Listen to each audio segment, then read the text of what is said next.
اللہ کا شکر ادا کریں۔ دیکھیں انسان کو اللہ نے ایسی نعمتیں عطا فرمائی ہیں، ایک ایک نعمت اگر ساری دنیا میں خرچ کر کے انسان لینا چاہے تو نہیں لے سکتا۔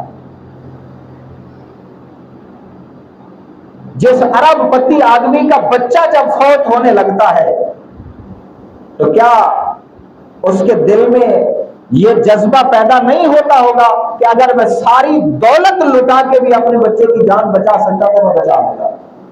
تو معلوم ہوا کہ یہ اولاد اللہ کی نعمت ہے جو انسان کو عطا کی ہے، پیسے سے نہیں خرید سکتے۔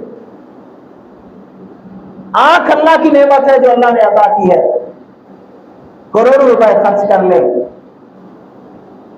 علاج کا معاملہ اور ہے کہ اگر اس میں کچھ کمی آئی ہے، بیماری آئی ہے، یہ آپ کر سکتے ہیں، پھر بھی شفا میرے اللہ کے ہاتھ میں ہے۔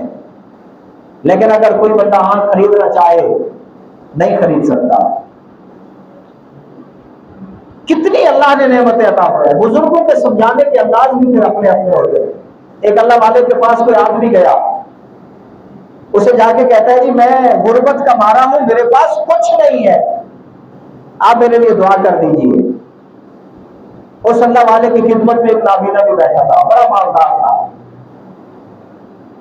تو اللہ والے اسے کہنے لگے کہ اس بندے کے پاس آنکھیں نہیں، تیرے پاس مال نہیں، اسے اللہ نے دولت عطا کی ہے لیکن آنکھیں نہیں دی، تجھے دولت عطا نہیں کی لیکن تجھے آنکھیں عطا کر دی ہیں۔ اب بتاؤ سودا کرتے ہو، یہ کروڑوں روپے تمہیں دینے کے لیے تیار ہے، تم اپنی آنکھیں اس کو دے دو۔ اس نے کہا میں یہ سودا نہیں کر سکتا۔ تو پھر اللہ والے نے کہا تم غریب کیسے ہو؟